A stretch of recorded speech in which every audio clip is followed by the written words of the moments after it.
روزے کی تاریخ کیا ہے؟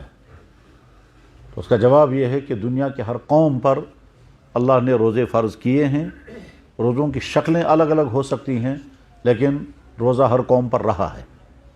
اس کا ثبوت خود قرآن کریم میں اللہ تعالیٰ شانو فرماتے ہیں کما کتب علی الذین من قبلکم، جس طرح سے تم سے پہلے لوگوں پر ہم نے روزے فرض کیے، اسی طرح سے تم پر بھی روزے فرض کیے۔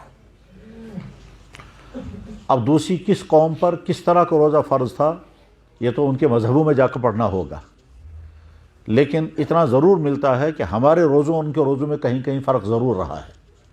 مثلا قرآن میں حضرت زکریا علیہ السلام کے روزے کا تذکرہ ہے، تو اس میں ساتھ میں یہ بھی ہے کہ ان کو روزے کے دوران کچھ بولنے کی بھی اجازت نہیں تھی۔ یعنی جیسے ہمارا روزہ کھانا پینا بند کرنے کا نام ہے، تو ان کے روزے میں کھانا پینے کے ساتھ ساتھ بات کرنے کی بھی اجازت نہیں تھی، تو بولنے کو بھی بند کر دیا گیا تھا۔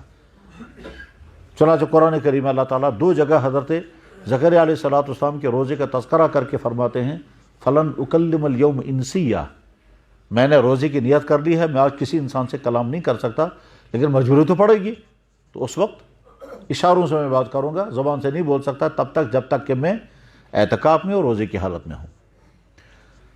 جناب رسول اللہ صلی اللہ علیہ وسلم کا زندگی کا بہت بڑا زمانہ مکہ شریف میں گزرا اور 10 سال کا زمانہ مدینہ شریف میں گزرا۔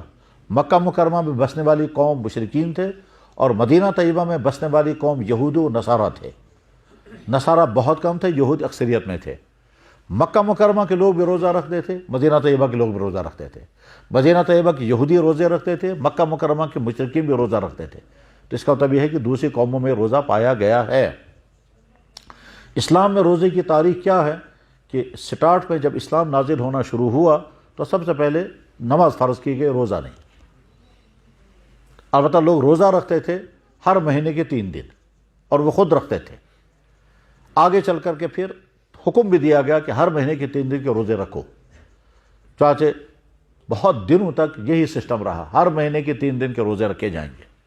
پھر اور آگے زمانہ چلا تو پھر 3 دن کے روزوں کو معاف کر دیا گیا، پھر محرم کے 10 دن کے روزے لازم کیے گئے، عاشورہ کے 10 دن۔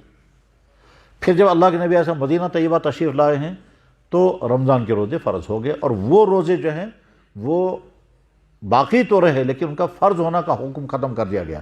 اب یہ والے روزے فرض نہیں ہیں، ہاں رکھو گے تو فائدہ بہت ہے، ثواب بہت ہے، لیکن یہ والا روزہ تم پر فرض ہے، یعنی رمضان کا روزہ تم پر فرض کر دیا گیا۔ تو اس طرح سے سٹپ بائی سٹپ گزرتے گزرتے 1 مہینے کا روزہ ہم پر لازم ہوا ہے، وہ ہے رمضان کا۔ سٹارٹ میں جب روزہ فرض کیا گیا تو صرف 1 مرتبہ کھانے کی اجازت تھی، تو رات کو جب آپ نے کھایا وہی رات کا کھانا ہے، وہی سحری ہے، اس کے بعد نہیں کھا سکتے۔ مثلا آفتاب ڈوبنے کے بعد لوگوں نے کھایا، اب جب تک جاگے ہوئے ہیں تب تک تو اور کھا سکتے ہیں، جو ہی آپ سو جائیں گے تو آپ کا روزہ سٹارٹ ہو گیا، اور اگلے دن اب پھر دوبارہ آفتاب ڈوبنے تک یہ روزہ رہے گا۔ شام کو آفتاب ڈوبنے کے بعد کھایا اور پیا، اور جب تک جاگے ہوئے ہیں تب تک کھانا پینے کی اجازت تھی، جو ہی سو جائیں گے تو روزہ سٹارٹ ہو جائے گا۔ اب سحری بھی نہیں کھا سکتے، اور اگلا دن پورا دن اسی حال میں گزرنا ہوگا۔ یہ تھا شروع میں روزہ۔ اللہ تعالیٰ شانہ قرآن کریم فرماتے ہیں میں دیکھ رہا ہوں یہ تم پر بھاری ہو گیا ہے، اور تم اس میں خلاف ورزی کر جاؤ گے، جو حکم میں نے تمہیں دیا تم اس کو قابو میں نہیں رکھ سکو گے، اس میں تم سے خلاف ورزیاں ہو جائیں گی۔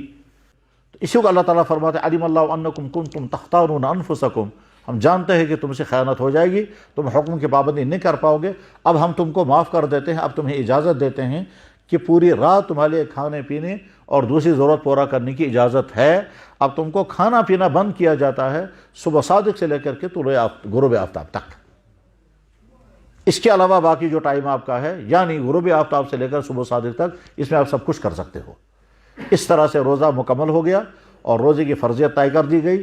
پھر روزے کی تفصیلات یعنی روزے کا قانون بتایا گیا کہ کون کون سی صورت میں روزہ چھوڑنے کی بھی اجازت ہے، کون سی صورتوں میں روزہ پیچھے کرنے کی اجازت ہے، کون سی صورتوں میں روزہ سرے سے ہی معاف ہو جاتا ہے، وہ ساری شکلیں تفصیل سے بیان کی گئی ہیں۔ یہ ہے روزے کے بارے میں مختصراً ایک چیپٹر رمضان روزے کی تاریخ۔